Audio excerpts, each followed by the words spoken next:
All right, kiddos, let's finish up this area of the table exemplar. So in class today, I walked you through some measurements that I made regarding trying to make measurements to calculate the average area of the top of a classroom table in meters squared. So remember, we always write down our data, 3 trials at least, first in the units that they were measured in, and then we average and convert those trials into SI units. In this case, we averaged length and width and converted them into meters, and then we multiply those together to find our final answer for the average surface area of the top of a classroom table in meters squared. All right, remember, column headings always need to have a title, a logical abbreviation like the first letter of the title, and units denoted by a slash. All of the precisions for each column need to match up, right? So all of these are rounded to the tenths place, and that's representative of the limitations of your measuring tool and procedure. Okay. If you abbreviate the uncertainty of something, use a delta in front of the abbreviation that describes it. Or you can put, if the uncertainty applies to every value in a data table column, you can just put that uncertainty value in the column heading itself. All right, so when we finished today in class, we had found values for the average length, width, and the average area, and we had talked about what needed to be done to finish up. All right, so we still need to calculate the average length uncertainty, the average width uncertainty, and the average area. All right, so when we're taking data and trying to communicate it to others, it's important that raw data goes first, right? And then process data. And then when we are describing how we got those values, we should include the description of the raw data and uncertainty before we include sample calculations that describe the calculated values and how we got the uncertainty for calculated values. So immediately under the data table, you should have a paragraph of description justifying the uncertainty for your measured values.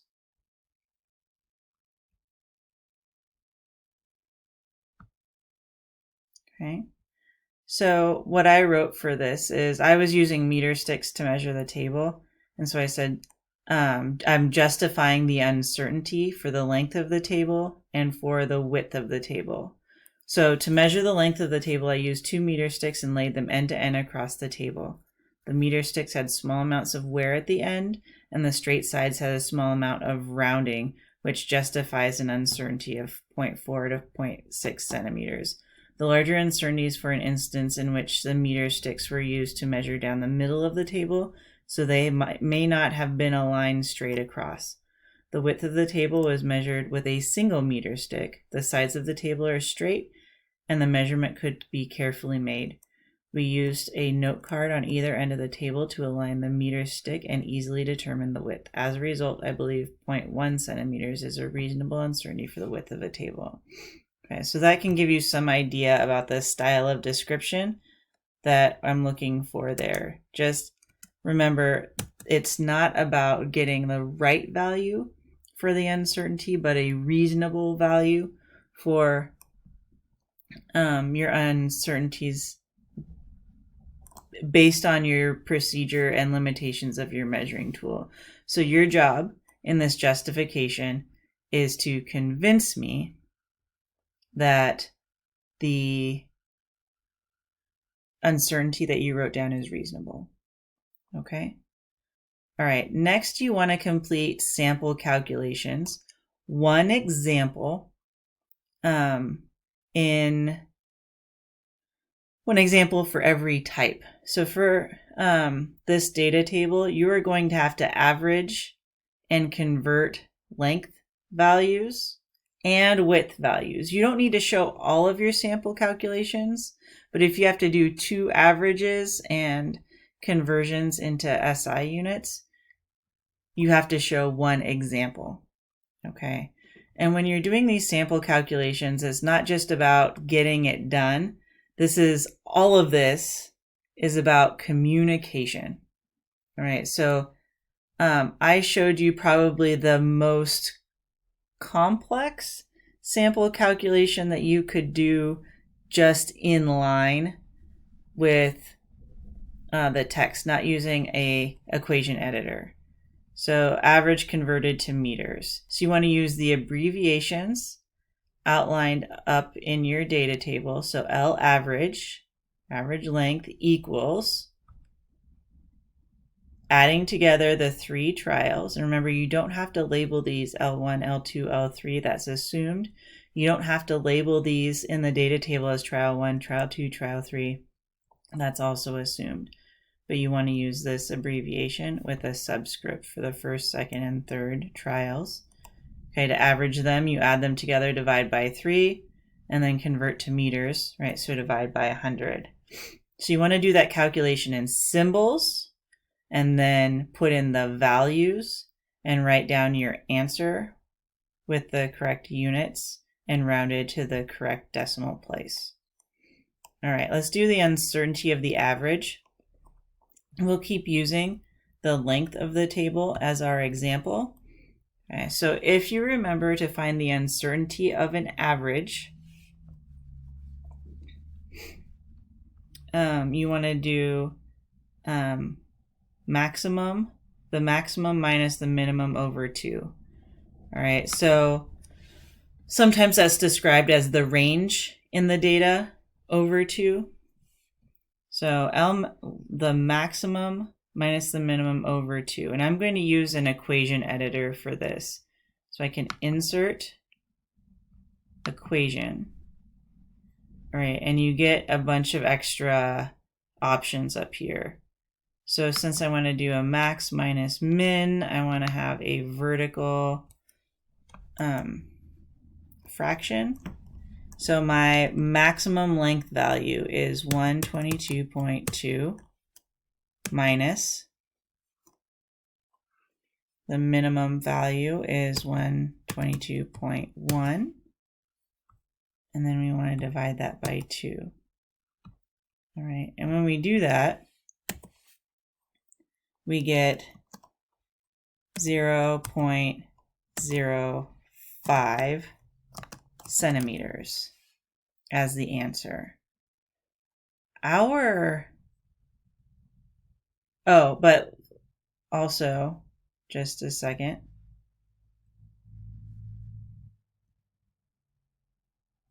We also want in this, since we're getting the uncertainty of average length, and our average length has already been converted to meters, we want to also have parentheses. And the parentheses are pretty rad because they expand. Do you see how those got big and encompass the entire fraction? Right? So we want to take those guys and divide by 100. So you want to do that over here too.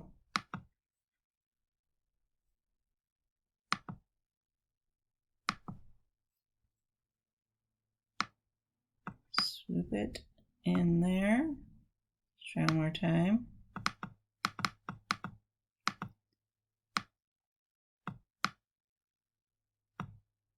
Swoop them in there.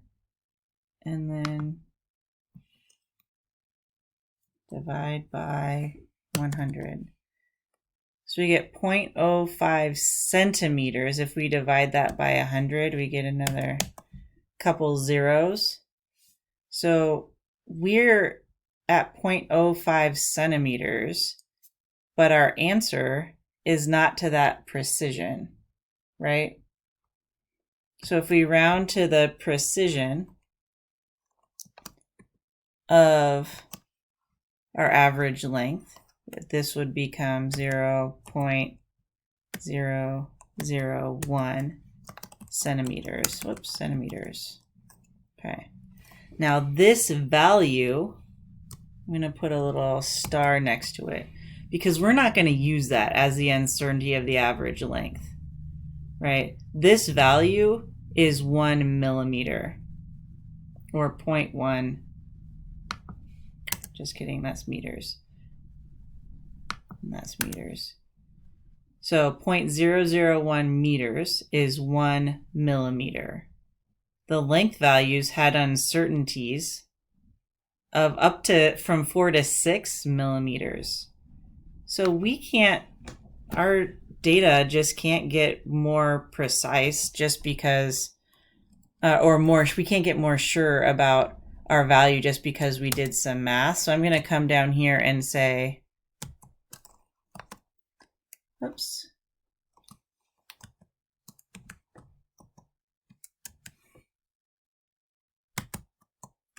Why did it do that? Since our data cannot have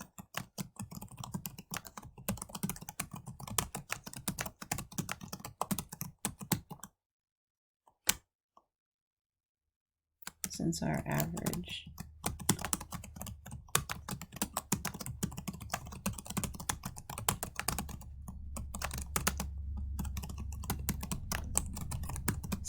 average cannot have less uncertainty than our measured values, we will use our largest measured uncertainty as the uncertainty of the average, right? So the rule is whatever the largest uncertainty is should become the uncertainty of the average. So 6 millimeters is the biggest raw uncertainty. The uncertainty of the average is just 1 millimeter. And so we're going to go ahead and write our uncertainty here as 6 millimeters. Okay, but converted to centimeters. All right. Cool. All right, average area. Average area, we can do length times width. So A average. Okay, and I'm going to pause this and I'll show you how this looks in just a moment. All right, you guys. So for average area, we've got average area equals average length times average width. We multiply the numbers together and get our answer in meters squared. Okay, we can do that without an equation editor. Uncertainty of average area. If you take a look at the uncertainty rules reference sheet that I posted on Wednesday, it will show you how to find the uncertainty of a value that was determined as a result of multiplying together two values with uncertainty, right? Both average length and average width have uncertainty. So the average area will have uncertainty. And the way that we do that is we add the relative or percent uncertainty of the two values that we're multiplying together. So if the length was 1% uncertainty and the width was had 1% uncertainty, then the area would have 2% uncertainty. Okay. And then what we do is we take that decimal representation of a percent and multiply it by the area.